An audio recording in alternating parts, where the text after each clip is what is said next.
Hello and welcome everybody to another Thursday live stream. I am, of course, your host, Fishroom Fever, and this is my buddy Chattanooga Ed. Appreciate you being here as always, Ed. Good to talk to you. So we've got basically an open slate, open schedule for tonight. It's all about you all and answering questions, and we'll talk fish and all those awesome things. While we are waiting for people to roll on in here, because I don't think the notification went out earlier. I see it's going out now. We've got 28 people all of a sudden. Thank you for being here. I'm going to say a couple quick hellos before it gets too busy. I don't get to do that a whole lot. So hello to RB Animals Rescue, Colored Guppies Drink Water, Carol Cox, Chattanooga Ed, Mystery Snail Gardens. Appreciate you being here. Sarah J. Sieber, always good to see you, Sarah. Amanda G165, Liquid Zoo OnlyFans, all you awesome members. Thank you all for being here. Thank you for supporting by being members. Appreciate that. Very, very much. Xanadu, what's going on? Multiple Aquariums, appreciate you being here. Diego, Rocco's Fish. I'm sure I've missed a couple people scrolling through here. Rico Stan with that big old $10 super chat. Before we even got started, thank you, Rico. Of course, Rico Stan will be streaming after Chattanooga Ed tonight. He joins the Fishroom Fever lineup of channels, if you will, for Thursday night.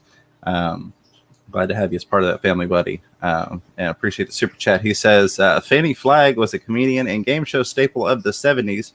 Her name is very funny to the British. Yes, absolutely. Thank you for that, Rico. Always trying to put a smile on everybody's face, and we appreciate that very, very much. MNC Aquatics going to be lurking tonight. All right, we got about 45 people in here. Absolutely. Was the match game, and I watched that every day for an hour with my dad. Very nice. It's like right now we're in 76, and I think he said he has 52 or 55 more episodes to go. Very cool. Very cool. Grayborn, I think is his name. Jay Oliver, Delilah's Critters, S, Fish Tank Barn, all you awesome members. Eduardo Antonio Orengo Costa, thank you so much for being here as well. I will say if you have a question or comment that you would like us to get to tonight, please put the @ symbol in front of Fishroom Fever. And what that does is it highlights it on my screen. It turns it bright orange so that I can see that. Makes it stand out. I try and get to as much as I can in the chat. And tonight that's a little bit easier because we don't have a quote-unquote topic, if you will. We're just hanging out with you all, sharing the fishy love. But case in point, Tim Kendrick put at Fishroom Fever. Hey, guys. Hey, Tim. Good to see you, buddy. Again, awesome to meet you. I love meeting all you awesome fishy people that I have met on the internet, if you will. It's always nice to put a face to those names. And even if you've got a channel and I've seen your face, it's nice to actually get to meet you in person and put a real live person to that name. So, you know what? Before the things, a lot of questions start rolling in, can I show the people something I have planned? Absolutely, go for it. And then I want to say, Luke and Abby, I see your Luke, I see you saying you have a question. I'll keep an eye out for your question. Abby, I see that you do have a question there. We'll grab that here in just a second. And thank you so much, everybody that's dropping by from KG Tropicals. And a huge thank you to John and Lisa at KGT. Appreciate them very, very much for all the love and support. Awesome people. Yet again, some awesome people I've got to meet a couple of times now in person. I'm very much looking forward to meeting them in person at future aquarium events. There's 72 people here. There we go. Oh, what have you got there, Ed? I've got to move the chat because I can only halfway see you here. This wasn't planned, guys. It's kind of spur of the moment. You know what? Why don't you keep talking and I'll set up. Alrighty. So as long as you can still hear me, let me get back up here before it disappears. Abby Greenaway says, can I ask, do you guys know what are good tank mates for barbs? So one of the best tank mates for barbs is, of course, other variations of barbs. We've got, oh goodness, I can't think of your name, and I'm sorry, and I'm pretty sure you're in here, but we've got, I know at least one person in here that has, we've had some good back and forth regarding barb tank mates in the past. They've got a tank exclusively set up with various types of barbs, tiger barbs and whatnot. So that's obviously one option. It gives you something similar yet different in the tank, but they have a lot of times, generally speaking, the same size, tank size requirements, about the same growth. There are obviously some variations to that, but typically similar diets, similar attitudes or aggression issues. And I say aggression issues because barbs can be nasty little boogers. The caveat with that, anytime somebody asks, what can you recommend? I generally, my first thing is, well, what do you like? If I recommend a fish just because it goes well with a barb doesn't mean that it's a good recommendation, because you may hate that fish. So typically I like to go to what I would definitely avoid, and that's going to be things that have got a lot of finnage, things that are maybe too slow to get away from that barb. Angelfish are kind of a yes and no. They go fine with them a lot of times, but because they have a lot of the longer finnage, it can get nipped at. But we all know angelfish are a little bit aggressive anyway, so they can definitely hold their own, but you may still see some nipping. You look like you're ready there, Ed. Well, I don't want to ruin your question. Oh, you're fine. Would you like to add anything to that, my friend? I missed the first part. Was it what? Some good tank mates for barbs. Oh, with barbs. Yeah. I think a lot of people get barbs miscrewed with tiger barbs. That not all barbs are aggressive. That's true. That's very true. Quite a few that are nice guys that can just be with each other, or maybe with some tetras or something. Just make sure it's like a community barb. Absolutely. So it really depends on your barb. Very good point. Absolutely, a great counter to that. And one of the many reasons I love having you around is you tend to see the not opposing side, but deeper into a subject. Sometimes I often just assume, like I read barb and I automatically go to tiger barb, like you mentioned. So very valid point. Very good. Thank you for that, my friend. Well, I had tinfoil barbs for years, and they were super nice. They got huge, right? They could be with anybody. They just wanted to chow on plants and stuff. Absolutely. So, yeah. Absolutely. And I'll say honestly, and this is not, please don't take this as a call out, Abby, or anybody, but that's one of the issues with answering questions on the internet is the more information that we have, the better. So if you say, like, for example, a barb, and I'm only using that because we just discussed it, I, in my fault, make an assumption of what kind of barb sometimes instead of saying, well, what kind of barb? So the more information we have, the better we can typically answer a question. If you say, hey, I've got 6 tiger barbs or 4 tinfoil barbs, that kind of helps us to get a better answer for you and not give so many non-answers, if you will, and vagueness. But please, Ed, go ahead. You've got an awesome surprise for us. I'm curious. I don't know what it is because we hadn't talked about this. So what's up? Well, Sean Peck asked to escape my beautiful Megaflex Flugel fish tank. And I got a whole bunch of awesome wood, and I wanted to show you guys what I think it could look like, and then let Sean maybe just put the plants in, because I'm really getting anxious to get my awesome fish tank going. Right, absolutely. But check out, this is from Aquatic Marine in Chattanooga. This is Aquatic Aesthetics in Chattanooga or Aquatic Marine in Knoxville? Oh, neither.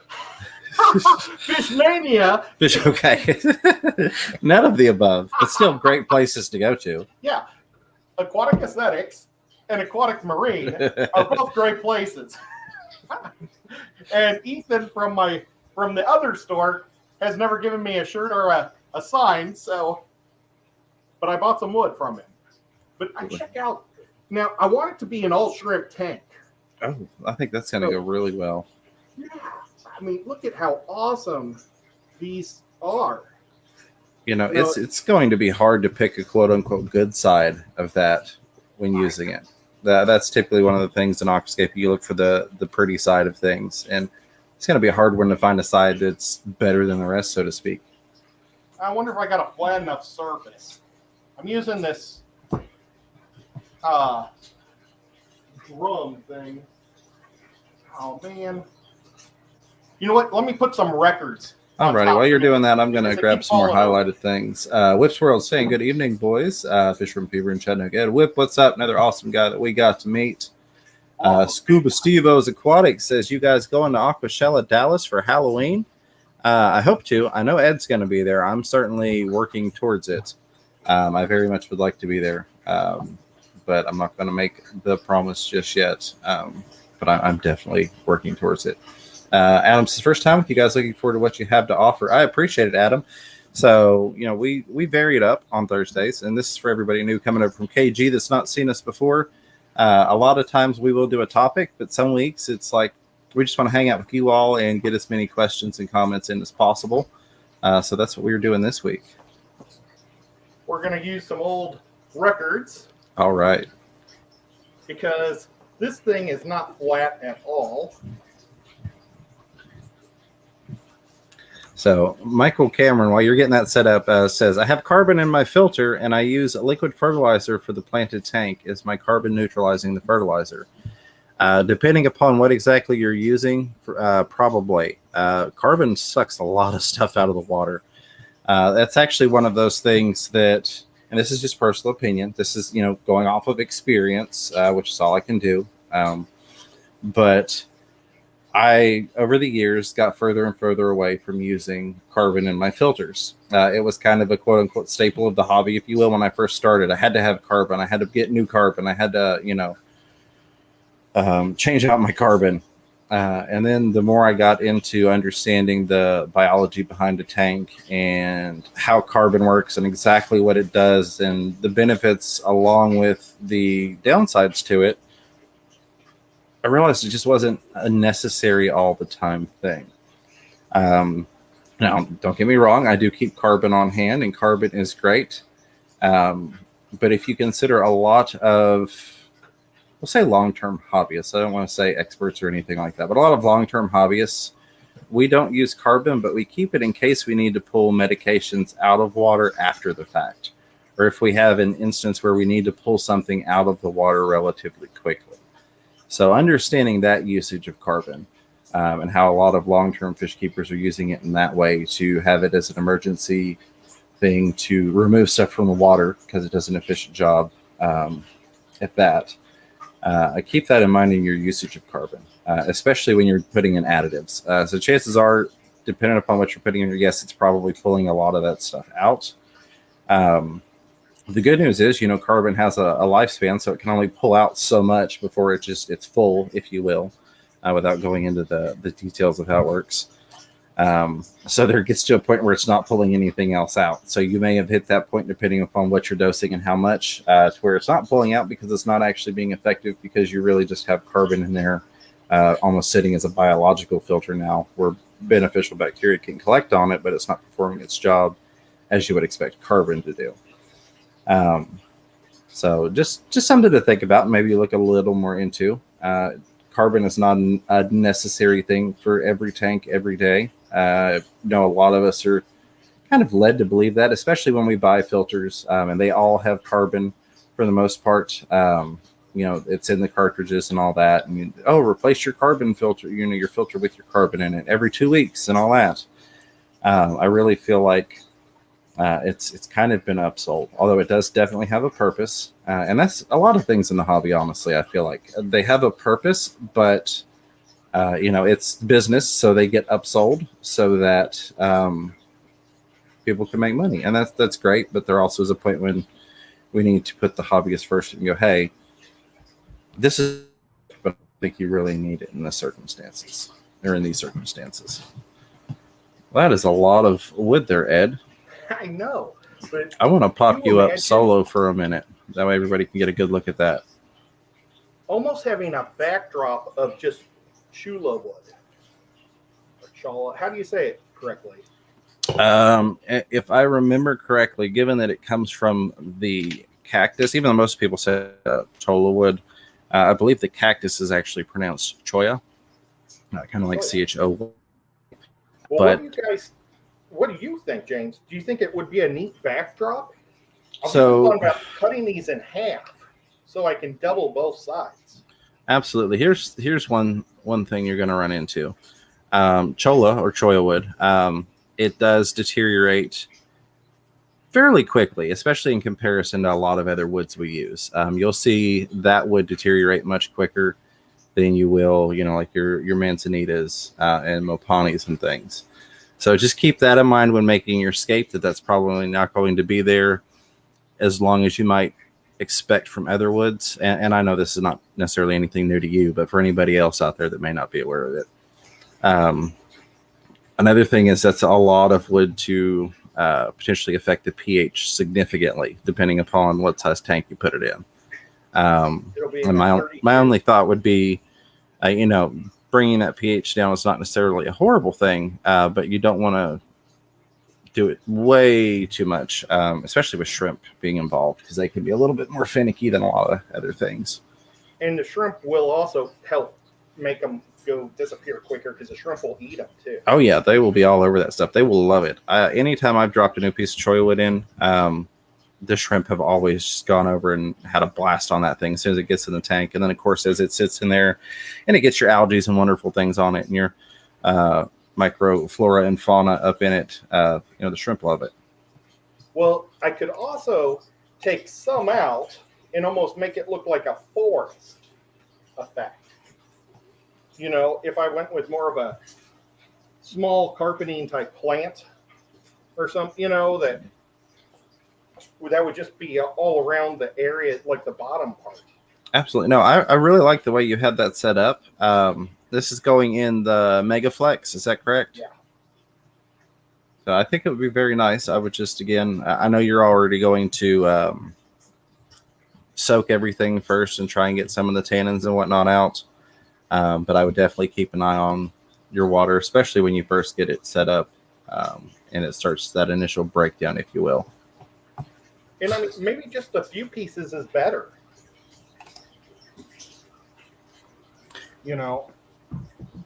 I definitely want, this is just the best piece in the world. That really, really is. There we go. All right, let me get my chat back up here. So yeah, folks, take a look at Ed's wood there, and give us your comments on what you think in terms of him organizing that. Do you know off top, for anybody that's not familiar, including myself, what the dimensions are on that Megaflex? Oh, jeepers. It's 32, or I think it's 31 inches by a foot forward, I believe. It might be 28. Okay. No, it's 28. It's 28. So keep that in mind while you're thinking about those things. I'm going to grab some more questions and comments. It's awesome. We've got some stuff rolling in. Last time we did this, there were no questions. So always a little bit nervous from our side of things, if you will. But Ed and I can just talk fish for hours on end. So we always have that to fall back on. Whips World says, I'm a real life boy and we met, with a big smiley face. Absolutely. All right, chat jumped on me. I'm going to get back up here and start running through these things so I don't get too far behind. That's awesome. You all are being so interactive today. I love it. I love it. All right, there is Tim Tullow. Scuba Steve's question right there. Anthony's fishy friend says, when y'all coming to LA? I don't know about that one. I mean, I'm not going to say it's not going to happen. It's not necessarily on the planned list, but you never know. We've gone to a lot of different places we never planned to go to, so to speak. If we go, Anthony, we should probably wait till not wait, but do it before my uncle dies. Right. That's always something. If we could work at something Ed related, that always makes it a little easier. It's like, well, I've got an uncle there. We could go visit him. So yeah, sure. Let's do that. He owns a house in Malibu on the beach. Oh yeah, we need to go. So we need to go. Absolutely. But Anthony, my friend, I would love to meet you. You're one of those awesome people that has been around on here for quite some time. And I want to say a thank you very much to everybody. I noticed when I popped on earlier, and it hadn't really crossed my mind, but we just passed the channel anniversary date. So I guess it's 3 years now? Something like that. Awesome. 3 or 4 years, but we just outpassed the anniversary date, and I never expected us to be where we're at now. So huge thank you to the support from everybody. Carmo's Creation says, ideas for stocking a 50-gallon Lowboy.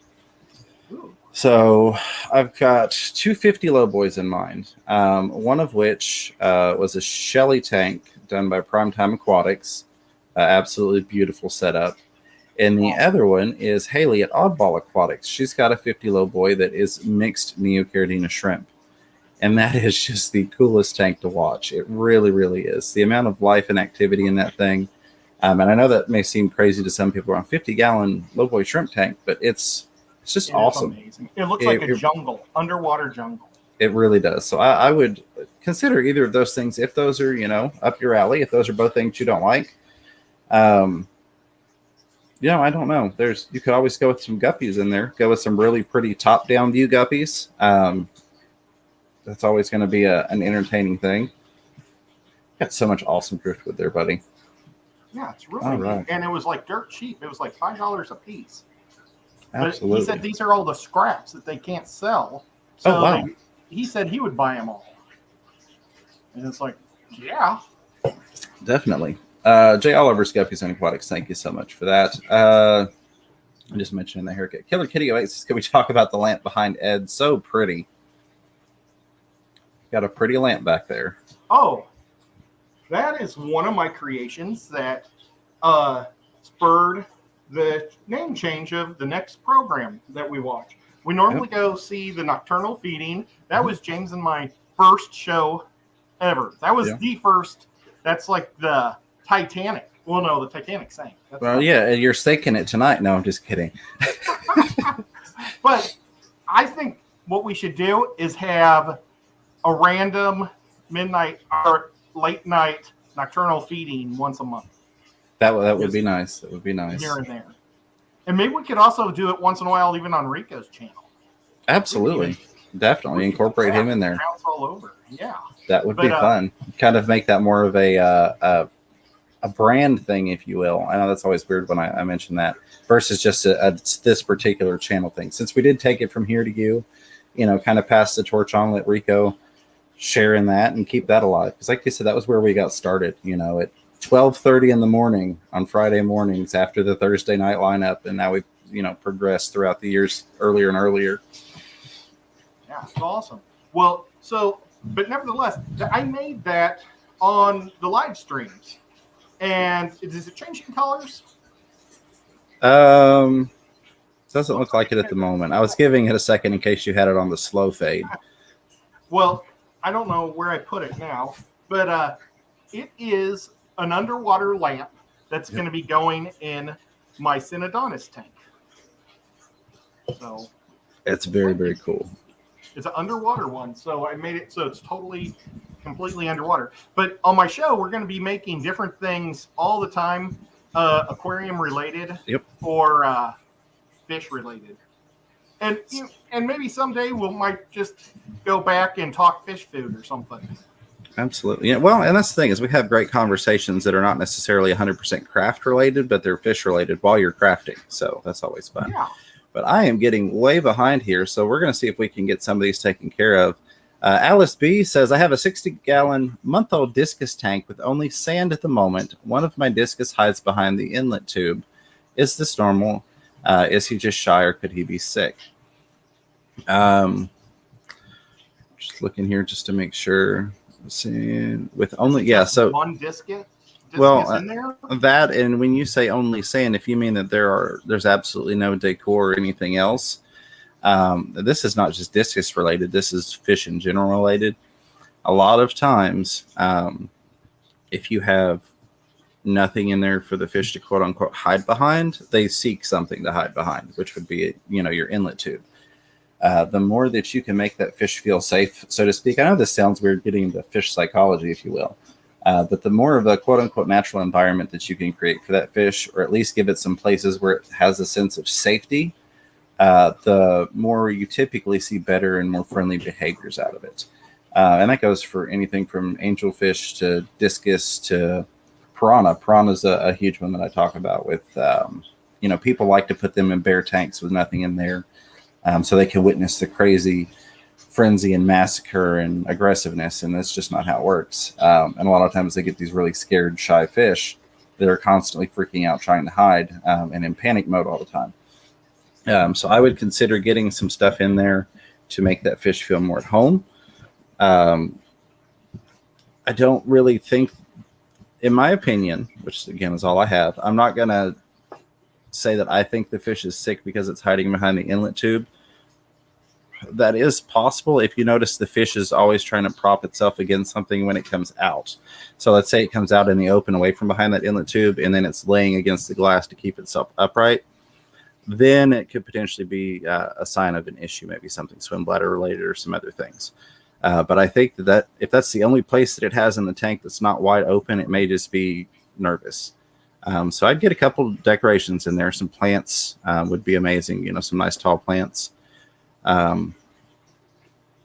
Give it some places to feel safe, and I think that it will, and I think you'll get more enjoyment out of it, and I think the fish will enjoy life a little bit more as well. Anything you want to add to that, buddy? I totally agree. Unless, the other thing is if there's 3 fish and maybe the other 2 have made it up and they're bullying it. Absolutely. But, and then we need to know a little bit more. Yeah. Well, and then also in that instance, having the additional cover in there is going to give it some place to hide besides behind that inlet tube. Line of sight. That's what I was going to say, breaking line of sight. That's a big thing in terms of aggression. Break that line of sight, give it some place where it's out of sight, out of mind, so to speak, from other fish that may be picking on it. Too Cooley for Schooly, what's up? Says, have you ever come across Levamisol resistant Camelinus redworms or Camelinus worms? I have a poor betta that I am praying will make it until I can get my hands on some fenbendazole. You're in Canada. In Canada, that's a really hard one, given the inability to get medications there. I'll phrase it that way. That's really tough. I have not come across that personally, thank goodness. And the issues I have come across, I've been able to get the medication fairly easily. I know Canada is a whole different ball games in terms of treating fish, and it's typically just lots of salt and temperature. But that's not really going to do much for you there. That's something I'll have to do a little bit more research into in terms of, I guess, if you will, homeopathic remedies for that, to see if there's anything I can come across. I'll write that down in my little book here and see if I can find anything on that. That is... yeah, I don't know. Ed? No, that's a terrible, tricky one. We'll have to look into that further. I'm sorry. Okay, too cooley for Schooly. I don't have a better answer for you there. Luke Mankowski, there it is, says, I have a 55-gallon with 8 mollies, platies, swordtails, a bristle nose, and 4 rainbow fish. I had an ick outbreak and raised the temperature. Overall, the tank is better. Absolutely. So a lot of times raising the temperature, and then I also recommend getting some salt in there if you're not wanting to medicate, which is fine. You don't necessarily have to do meds. I am a huge fan of ICX. That has worked wonders for me in the past. I like to typically use ICX and Stress Guard. Stress Guard's a CChem product. It's purple label on the bottle. It's got some antiseptic properties because when you have ick, you've got to remember that fish is going to have a lot of open wounds as those cysts develop and drop off. So that kind of eases with that a little bit. But you can definitely treat it just with temperature and salt. And it sounds like you're saying the tank is better. Absolutely. I would just keep in mind, keep that temperature raised for a couple of days after you see the last sign of ick on the fish, because, those cysts develop and then they drop off. And then they form the substrate and then they go free swimming. So I would not stop your temperature treatments the day that you go, oh, the fish are better. I don't see anything on them. I give it a couple of days, make sure that you get everything knocked out, and you should be good to go. And again, Luke, I appreciate you being here. Here's the other half. 2 are getting worse. Should I move them to a smaller tank and use chemicals to treat? So probably yes. I was just thinking 55. If you have a smaller tank you can treat in, that's going to be a lot easier to medicate, particularly 10 gallons. A lot of medications are dosage volumes by 10 gallons. So a 10 gallons, really easy to treat. It's enough water, I feel like, to keep parameters fairly stable during that time frame versus maybe a 5 gallon, which you can treat in 5 and half doses. But it's 10 gallons a good amount of water to have to work with. It gives you easy dosing because math's not for everybody. So it gives you easy dosing, and it gives you a decent amount of water to treat in, so that if you do have any fluctuations, it's not quite as bad as any issues in a 5 gallon. But yeah, I probably would move the 2. And again, that's really dependent upon you. To play the devil's advocate, if you will. A lot of people would not put in the time, money, and medication to treat two mollies. It's probably, for some people not cost effective. From an attachment to an animal standpoint, I can completely understand doing it. So really, it comes down to what you would like to do. It sounds like you care about the little guys. So yeah, if you're willing to do it, drop them in a smaller tank. And get some chemicals in there. Like I said, I really do like ICX. I found that to work well for me, and I really do like the Seachem Stress Guard purple label on the bottle. It kind of, I don't want to say it's a pain med, but it kind of gives the fish some relief. It kind of gives them a little bit of relief. If you're not feeling well and you've got sores all over, and you put some sort of antiseptic on them, that kind of soothes everything a little bit, that's going to help you feel better and help you be a little bit less stressed. So that would be my thoughts, Luke. I hope you're still around. Sorry it took us a second to get to that question, and sorry I didn't miss. Go ahead. You can really salt up the mollies, though. Yeah. Oh yeah. So the mollies can handle a lot of salt. If you put them in a separate tank with no plants, you can salt them up and might do just as much. Absolutely. Since it's a molly. Yeah, I would just say when you go to put them back, just decrease the salt in there. Before you put them back, don't just go straight from extreme salt to the standard aquarium. Kind of reduce it, gradually over a week or two. Now I've got a question for you. This is something I do in my hospital tanks. I always put like a pot in there, one of those little plant pots. So that way, I figure if the fish doesn't feel good and wants to hide, it can hide behind, it can hide in it. Absolutely. Just to give it something, and they're super easy to take out. You can just wash it off under the sink, no problem, or use it as a potted plant. Definitely. Do you do something like that? Do you put a rock or anything in there? Yeah, I've got a whole stack of those flower pots, like you mentioned. I'll use those a lot of times. Just like you said, it helps give them that sense of safety, kind of like talking about that disc is hiding behind the inlet tube. They're already going through enough with, being sick. You want to keep the stress factors down as much as possible in hopes of getting them better. And there's Abby Greenaway again, says they were tiger barbs and green moss. So that was when she was asking the barb question earlier. Okay. So yeah, I would definitely go with that. Eduardo Antonio Orengo Costa says cherry barbs are really passive too. There you go. Absolutely. All right, I'm going to roll through here. I know I'm getting behind. Muppet 929 says my male bristlenose died. I'm sorry for that, Muppet. And had a bruised chest / upper abdomen. No other noticeable signs of anything. Ever seen this happen before? He was on his back the day before he died. Bruised chest. They will definitely fight with other males. If you've got other males in the tank, bristlenose are one of the most territorial that I have come across, and I've bred a lot of bristlenose out. They definitely can get aggressive with each other if you've got multiples in the tank. Without knowing the exact setup, there are a lot of potential things. Anything up to and as crazy as were you doing gravel vacuuming and maybe it got, the siphon hit it and put suction on it, or did it, get hit on the inlet tube if the strainer wasn't on it. There are a lot of weird things that can happen, but if you've got multiple bristlenose in there, they will definitely battle for territory and for females. So as with any bristlenose, I recommend you give lots of caves, lots of hiding spots so that they can get their territories figured out. My snowball plecos and my zebras, I've both got their caves, fairly close to each other. And the zebras are not very territorial at all.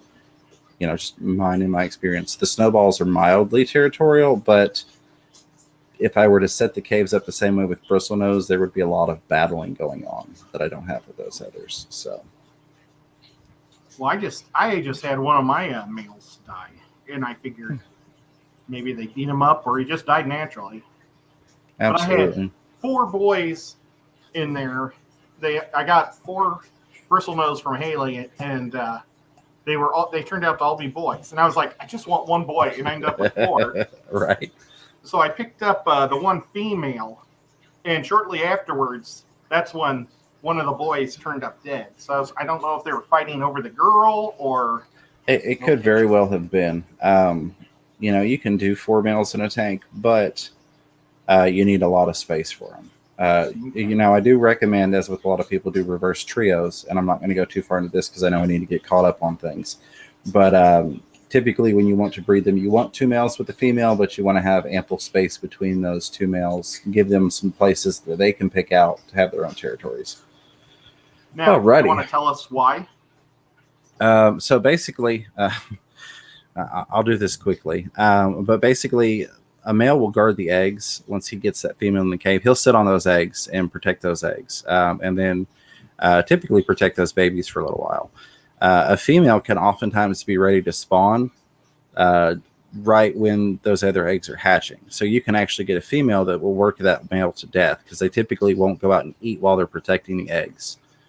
So male bristlenose can starve themselves if you have a female that's constantly giving him eggs to guard over. So if you have 2 males, a lot of times you can get that female to kind of bounce back and forth, and gives the males a chance to rest a little bit in between raising babies.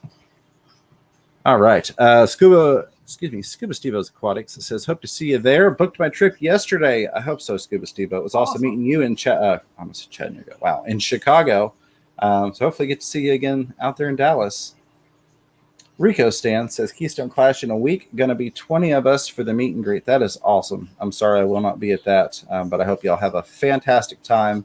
Give everybody a handshake for me, Rico. Let's see. Roll on down here. Abby Greenaway says, I love the fish room forever. I still found it, though, even though it didn't highlight. Also, I have a short-necked turtle and would love to put fish with him, but I have no idea how to go about it as I don't want him to eat the fish. So I think that's one of those situations where just knowing my luck, Murphy's Law, if you put fish in there you don't want them to eat, they're probably going to get eaten.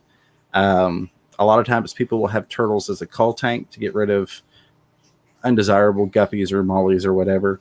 And then everybody comes back with the problem of, I got this, this guy set up and these are my culls and now they're breeding because he won't eat the fish.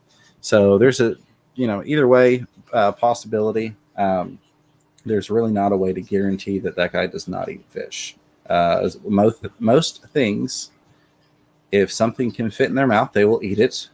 And that goes from babies to dogs to fish to turtles to just about anything. So just keep that in mind.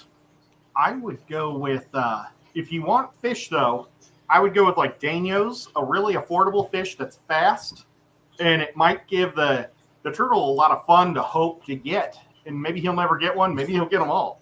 Yes, but, absolutely. It'll still give him a workout and something to look forward to. Most definitely. Blue Rhino Games, good to see you. I appreciate you hanging out with us. One of our newest regulars here every week, pretty much, says, hi, and how long should I leave rocks in water and Chlorinator after they were in bleach for a week? So it's not so much about the time of leaving them in. That dechlorinator is going to work fairly quickly.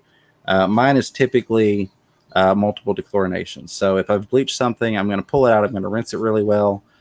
Drop it in a tub or a bucket or whatever size thing that you need. Let it dechlorinate. I don't know, maybe 30 minutes. It's one of those things that I don't really time it. If I'm doing something like that, I'll usually put them in there with dechlorinator, walk away and work on another project, come back, dump that, rinse it, throw it back in there. Maybe 3 times is typically what I do. I tend to be more safe than sorry when it comes to things like that.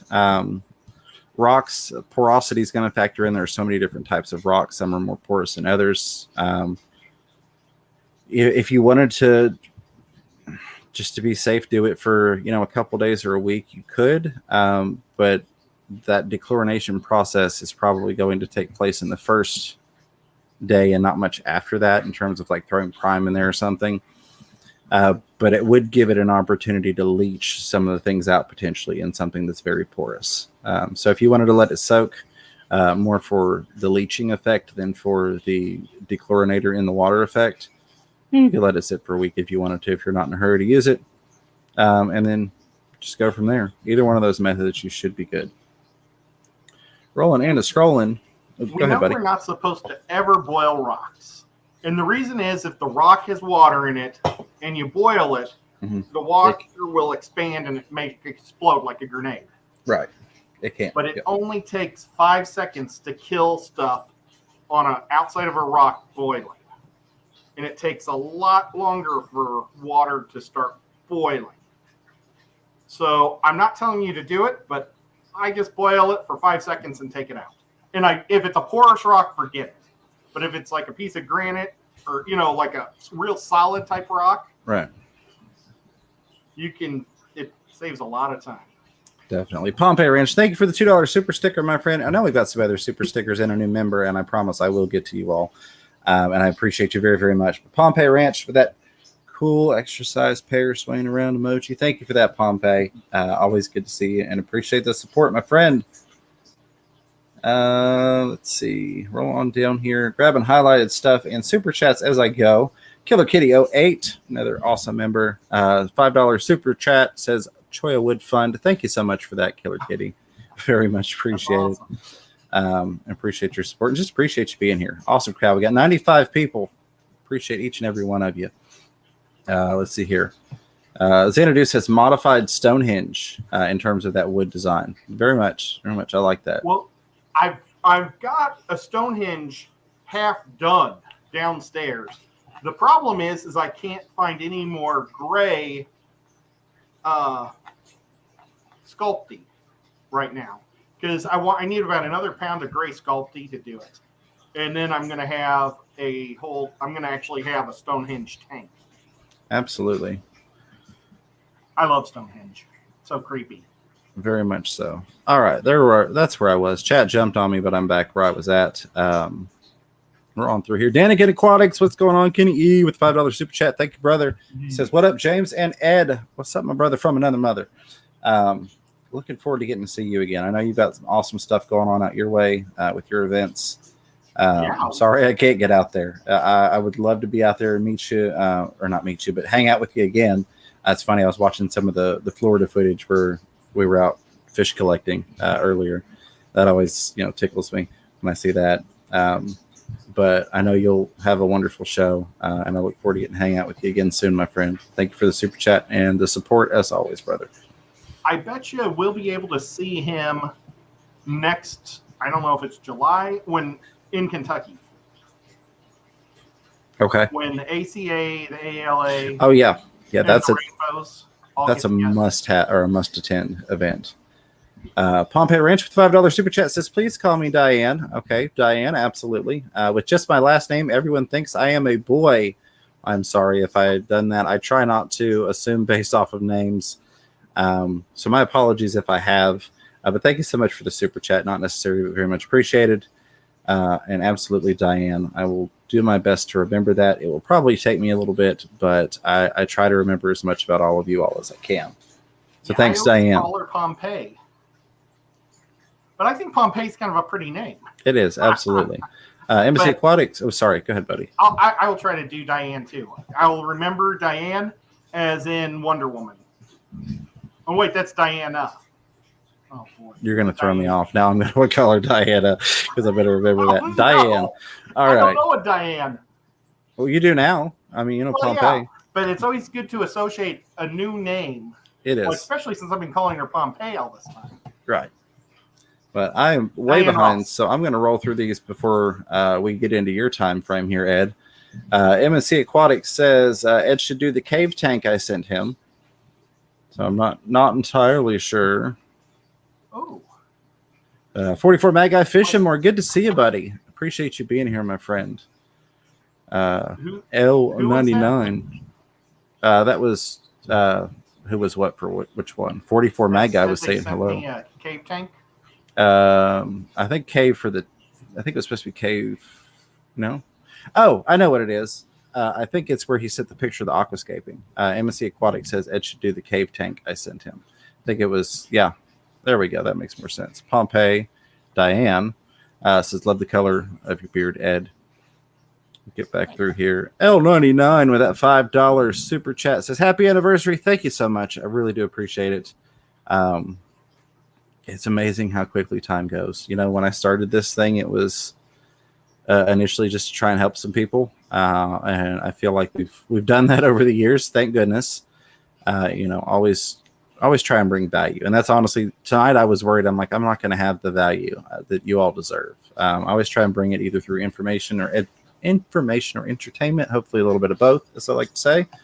So I appreciate you all. Almost 100 people hanging here. Lets me know that you all are getting something out of this. So thank you so much. And L99, I thank you for that super chat, and thank you for the happy anniversary. I really do appreciate you. Whips World says, how would you two like to come over and help me move my 210 from one stand to another? I can only lift one side by myself, and the new stand is 2 inches taller. Come on, what do you say? If only you were closer, Whip. Yeah. Now, honestly, I wouldn't care to try and help if you were closer, but I wouldn't be enough help to make it worth me coming up there to help.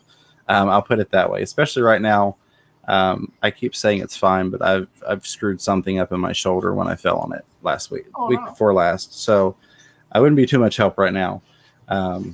But by God, I would still try. I'm one of those people that everybody's telling me, we're just going to find you passed out on the floor one day because you just continue to ignore things you shouldn't be doing. And I'm not allowed to lift anything over 40 pounds. I had I used to help people move all the time. I worked with an auction, just pulling stuff out of the house even. And I worked in an auto factory where I'd pick up car seats and move them all day long. And I wore up one of my discs, and I had to have a chunk of it removed. And they said if I keep doing things, I'm going to be in a wheelchair. So yeah, you got to be I don't careful. twist anymore or lift anything too heavy, which stinks. And I really need to lose this belly. I put on so much weight. I put on more than 50 pounds. You and me both, my friend. You and me both. All right, rolling on through here. Scuba Steve Aquatic says, we can do it on my channel too, LOL, Fisherman Fever, with the Nocturnal Feeding Show. Hey, you never know. I mean, it's one of those things. I'm trying to get through here without speeding over anything. But it's one of those things that it wasn't really planned to do the whole additional channels to the brand type thing right now, if you will. It just kind of happened now. But hey, we're always looking to share the Fisherman Fever love. So absolutely. Alice B says, I have a 60-gallon. Okay, that's the discus question again. I hope you got that question. I appreciate you hanging out. I'm sorry you had to ask twice because we were running behind. Yet another reason I need to hurry up. Paul Stero says, moving on up to the big time. Hey, if I would get my budding gear and get some videos out that people enjoyed, I'd be moving up even further. But I appreciate where I'm at.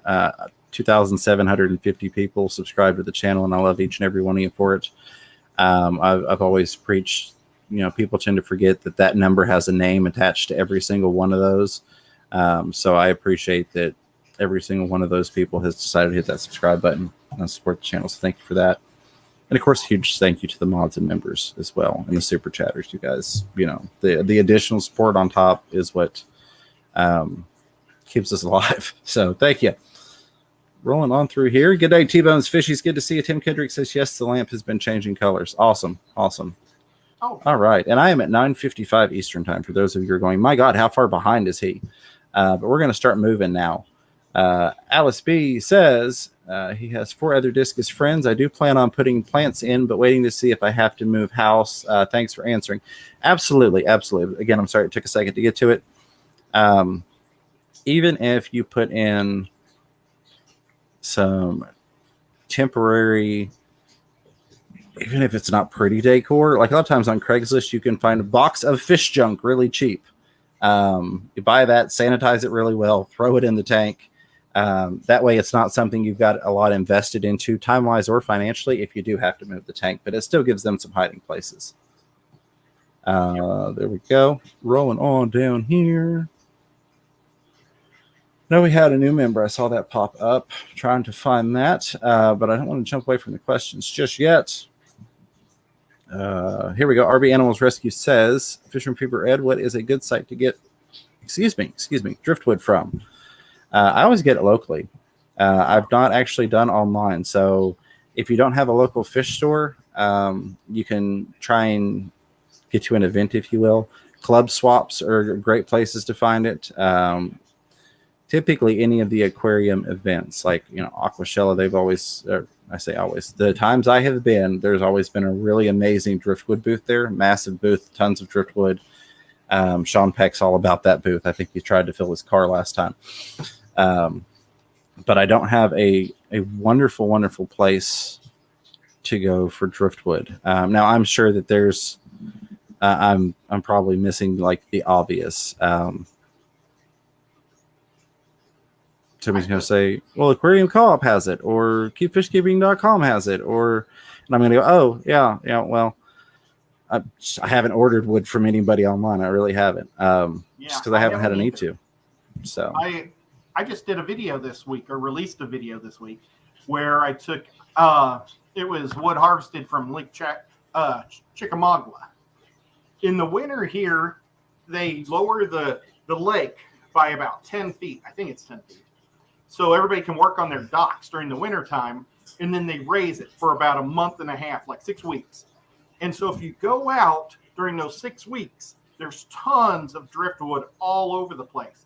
The piece that I was using, I didn't give him credit and I should have, was Rob actually found it at Aquatic Aesthetics, right there. Gotcha. And I took it, it was a log, I cut it in half. I used peroxide instead of bleach. And I put it in a 20-gallon tank, used peroxide on it, and then I started changing the water every 2 weeks, and then every month, and then it stopped leaching, so I just left it in there to just keep getting soaked for when I was ready. And I was finally ready, so I pulled it out, and I showed how I screwed it into some slate. And Absolutely. I got that slate at this store right here, Aquatic Marine. Very, very nice. That was all right. Let's see. It's just a flat piece of stone. Definitely. All right. So I'm up to 10:05. I'm working on it here. Killer Kitty 08 says, how do you tell a male from female bristle nose? Give credit here to Rocco's Fish Room, who's already answered this in the chat. Rocco's Fish Room said, Killer Kitty, the male will have lots of bigger bristles on their face. Females can have bristles too, but they're smaller in comparison. Yeah, absolutely. And that's exactly it. As they start to mature, the males will bristle out. The females can get some bristles, but I don't think I've personally come across a female that really had bristles going up towards the eyes. I've seen like females get one or two around the lip, if you will, whereas the males, typically it goes all the way around the lip, and then they get this shoot up the center of the face, kind of, if you will. So that's how you tell on those. All right, if you got headphones on, be prepared. Ladies and gentlemen, boys and girls, welcome the newest member of the team, Finn Wiggles. Thank you for becoming a member. Welcome to the Fish Room Fever family. I really do appreciate you. Sorry it took me a second to get down there. I saw when the member bubble popped up on there earlier. I hope you're still hanging out here. I really do appreciate you. Be sure you check out the behind-the-scenes stuff. I think I figured out how I'm going to do the Extreme Food giveaway. We've got 5 containers this size of Extreme to give away. And I mentioned that because I am going to give the members a heads up. That way they know to be there that night, if you will, even though they're typically here every week. But one thing on the members, and I'm going to go past this really quick, is I've noticed a lot of times YouTube doesn't tell you all when I post stuff members only. Like I've got some members only stuff that's got like 2 views, which is fine. I don't do the member stuff for the views. I do it for you all. But that lets me know that you all are not getting notified about it. So if you're ever like, Fish Room Fever hasn't updated or whatever, the member stuff, click on the community tab and it will show up there. That's still in a testing mode for YouTube. Memberships are and how they roll that content out. So, we did a members live stream and the only person that showed up was Rico Stan because nobody else got notified. So we talked to Rico Stan for a while and that was great. But a lot of members were like, nobody told me about it. I'm like, it's YouTube not telling people. I'm sorry. So just be aware of that, all you members. Rico. Yeah. I mean, personally, we knew him in the chat, but I think we brought him up even. Yeah. Yeah. We sat there on screen and talked to him for about an hour. Yeah, we had like a video chat. Here we go. Is that on there for members to watch? I could, I think that we made it unlisted because we kind of digressed elsewhere when nobody else came in. So I think the 3 of us agreed at the time we were just going to put it unlisted because we went not off the rails, but it just became almost a private conversation, if you will, because nobody else was there. Sarah J. Sieber says, salty side of things, got the floating reef done and in the 3.5 cycling with Blue Lake Hermits, Live Sand, and BB, still deciding on what fish to go in it until they go to the 20. Thoughts? So I'm playing with the Nano Reef, and I'm going to go through this quickly. And Sarah, I've got your information to talk with you as well. I still haven't found anything that I like like really, really like for a 3.5, just because I tend to try and give a little bit more room. You could probably, maybe, some people are going to be mad at me. No, because there's not a lot of salty people. But maybe if you could find a smaller Gobi pistol pair, that would be like a cool centerpiece for that. But even still, 3.5 is kind of small.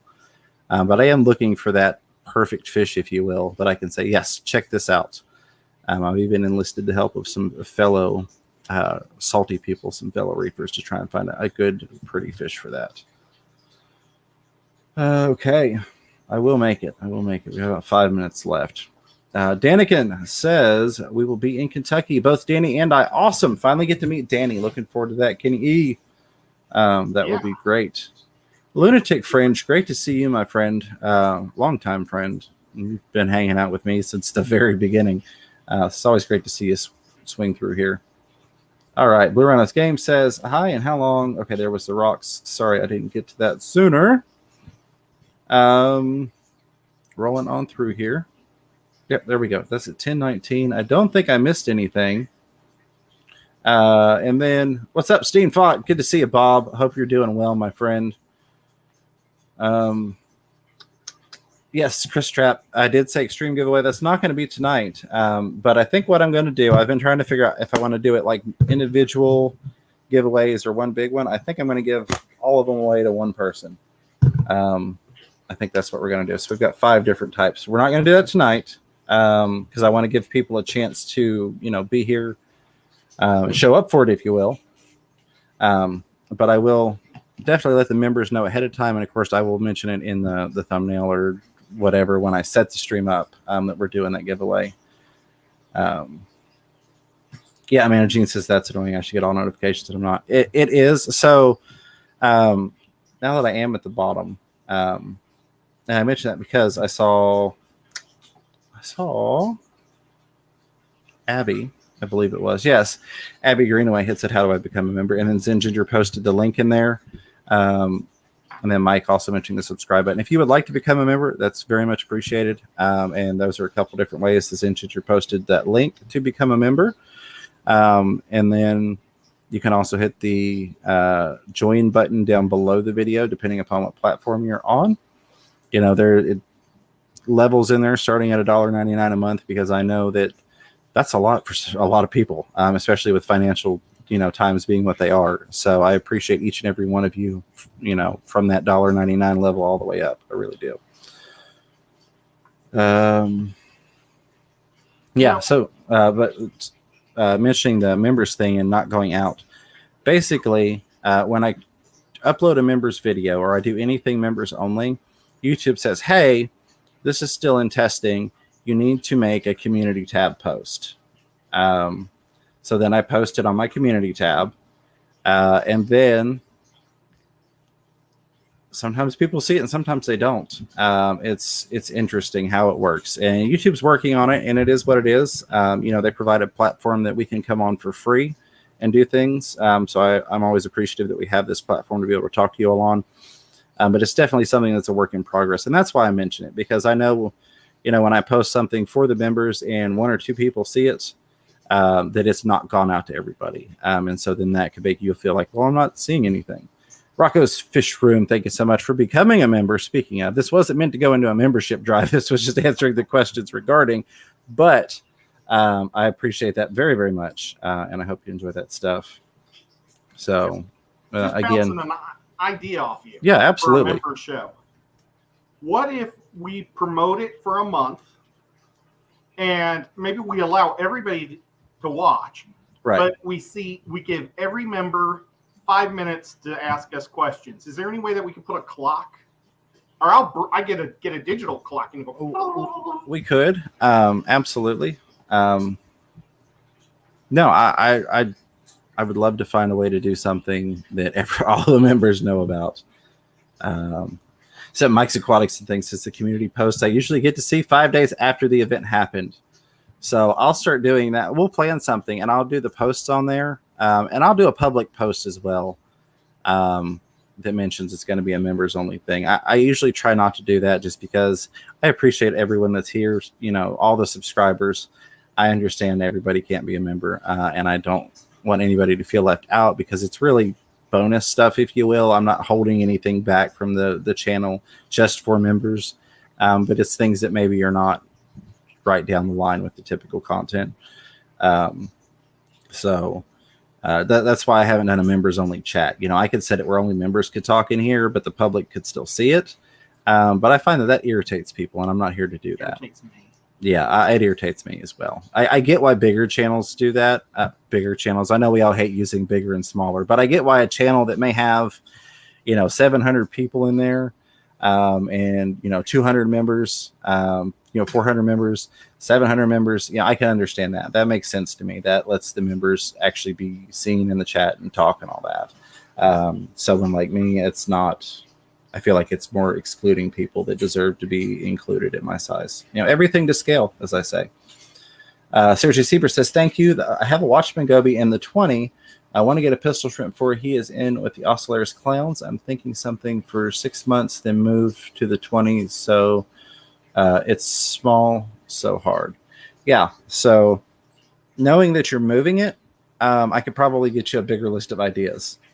Mountain Greenery says, looking fresh. Thank you. I appreciate that. I'm glad that you all have enjoyed the the fresh update to the beard and the dew.